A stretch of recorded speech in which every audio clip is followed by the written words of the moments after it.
Watch every King appearance on Meet the Press. Wow. But this is a great clip of Dr. King talking about the efficacy of nonviolent direct action in demonstrations. Dr. King, to follow up Mr. Spivak's question, recent polls suggest that in terms of national reaction, demonstrations are now counterproductive. By continuing in them, don't you run the risk of doing more harm than good?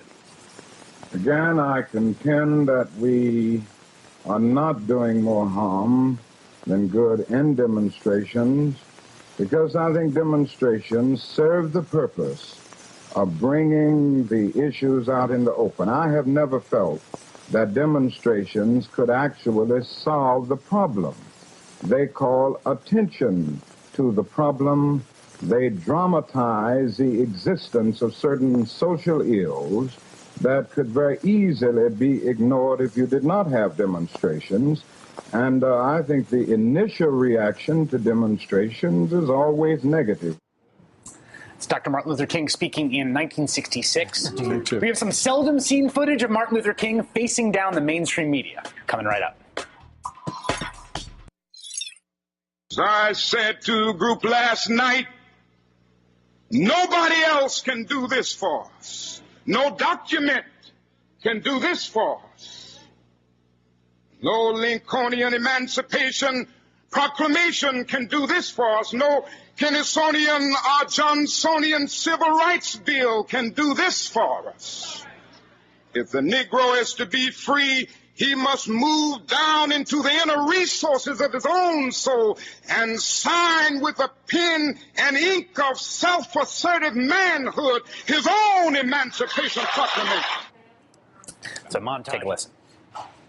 Are you saying that the end justifies the means and you're apparently breaking local laws, hoping for a better conclusion? Is it correct to say that you don't oppose racial intermarriage? Dr. King, I have been told that there are places in Harlem which refuse to serve white customers. Do you know if that's true? Dr. King, how many white people are members of your church in Atlanta? Now, I'd like to know just where does communism or collectivism fit into your program of resistance here? Have communists infiltrated the movement? The AP reported the other day that a picture of you taken in 1957 at a Tennessee interracial school is being plastered all over Alabama billboards with the caption, Martin Luther King at a communist training school.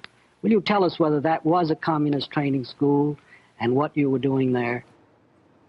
For the record, so to get to your point, the idea that King was, in fact, a polarizing figure at the time, and you have to keep in mind that, you know, the majority of Americans were against desegregation of public facilities, against desegregation of the public schools, certainly against mixed marriages. I saw the idea that question came up. And in many parts of the country, it was illegal for whites and black to actually get married. I mean, illegal. Well, this is part of he why he was very much a polarizing figure. And it's part of why, you know, in LGBT movements, the language is we can't put civil rights on the ballot. You know, imagine we put the question of civil rights on the ballot at that moment. You wouldn't have gotten a majority of Americans in support of it. That's not where. And the interracial, just to give some context, the great thing about that interracial marriage question is that it's clear from the context of it that he is asking the question to reveal just how deeply radical King is. That's right. Because this is the craziest thing. The craziest damn thing you're ever going to hear. Don't you support interracial marriage? Look, I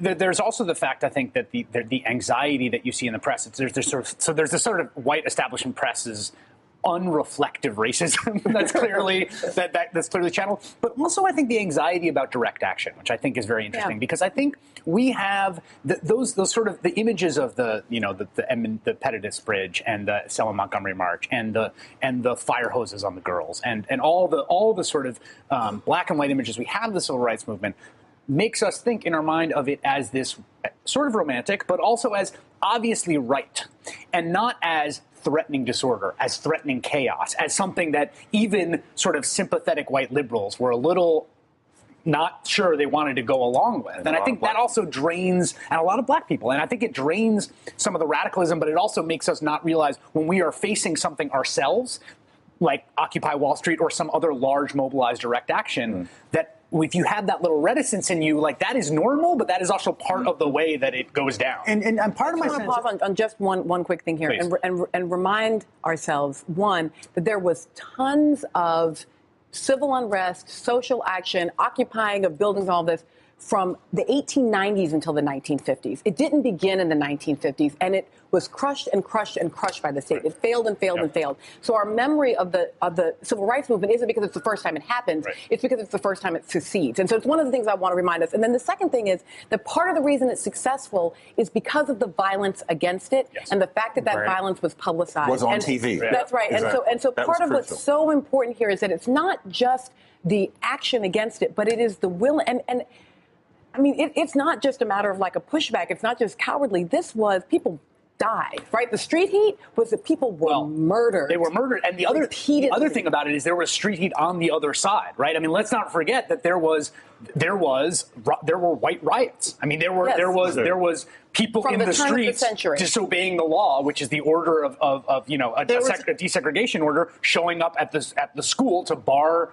That's why they had to send the National Guard. But there was TV, and it meant that people in the Soviet Union could watch this going on, and the Kennedy administration was embarrassed about this open racism in the United States and what it made it look like on the geopolitical stage. There were a lot of contingencies. It was TV. It was how people felt after World War II. It was the anti-communism movement. All of those things made civil rights action have more effect then than they had before, and maybe can now. With tents and so forth. We usually check out the big weekend editorials and op-eds on the politics of the day. Today we wanted to focus on the day's dedication to the National Memorial to Martin Luther King. So here's what we found, some contemporaneous accounts. This is James Reston, New York Times, August 28th, 1963, coverage of the Jobs and Justice MLK March on Washington. And I offer this as a sort of antidote to the clips we played before, which is someone who is in the moment at that time getting what they are seeing. This is Reston writing. "I have a dream," he cried again and again, and each time the dream was a promise out of our ancient articles of faith. Phrases from the Constitution, lines from the great anthem of the nation, guarantees from the Bill of Rights, all ending with a vision that they might one day all come true. He was full of the symbolism of Lincoln and Gandhi and the cadences of the Bible. He was both militant and sad, and he sent the crowd away feeling that the long journey had been worthwhile. What a great piece of reporting, James Reston. Like, you really nailed it. And I wanted to read that specifically because the flip side of the kind of hostile press role that we saw in that montage is that there is no question that at a certain point, the northern white establishment press, particularly, which had unprecedented kind of monopoly of the public's attention in the 1960s, came to see what the true nature of Southern segregation was. And that coverage really changed perceptions. Wouldn't you say, Bob? I absolutely agree with that.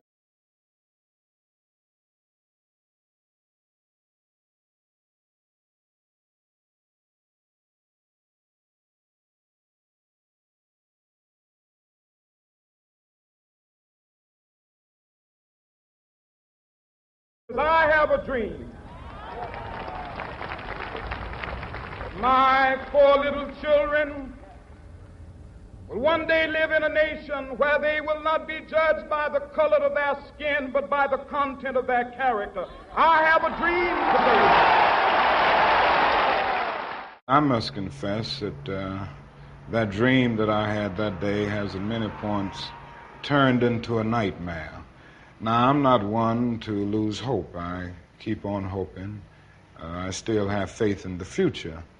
But I've had to analyze many things over the last few years, and I would say over the last few months.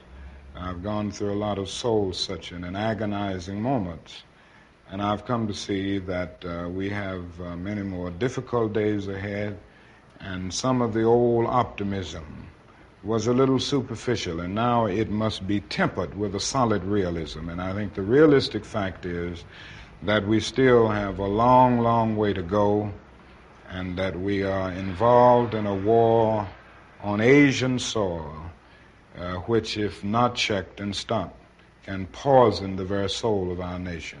I'm not going to say that all of our problems will be solved if the war in Vietnam is ended, but I do say that the war makes it infinitely more difficult to deal with these problems.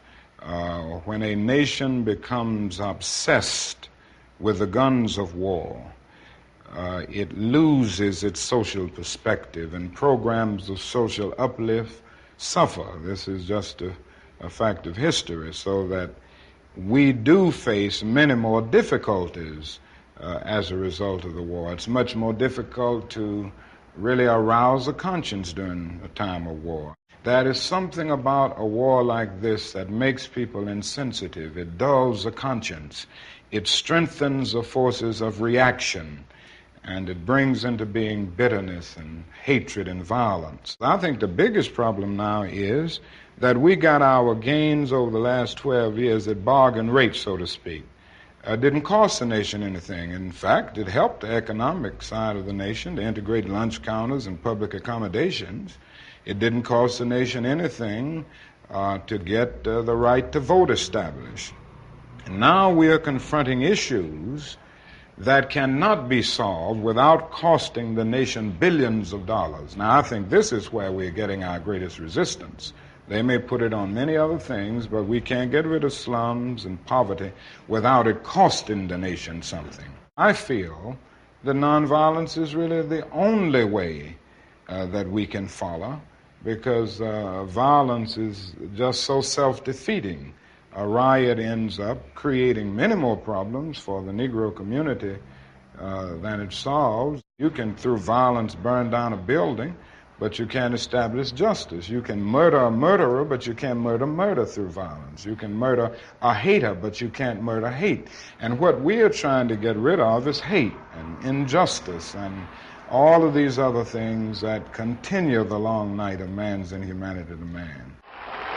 When we allow freedom reign, when we let it reign from every village and every hamlet, from every state and every city, we will be able to speed up that day when all of God's children, black men and white men, Jews and Gentiles, Protestants and Catholics, will be able to join hands and sing in the words of the old Negro spiritual, free at last, free at last, thank God Almighty, we are free at last.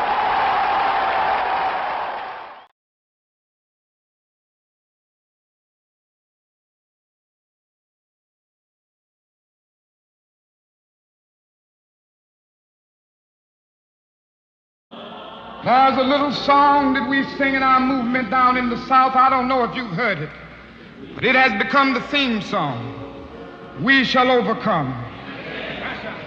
We shall overcome. Deep in my heart, I do believe we shall overcome. Though I join hands so often with students and others behind jail bars singing it, we shall overcome. Sometimes we've had tears in our eyes when we joined together to sing it, but we still decided to sing it. We shall overcome. Before this victory's won, the song will have to...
a place for which our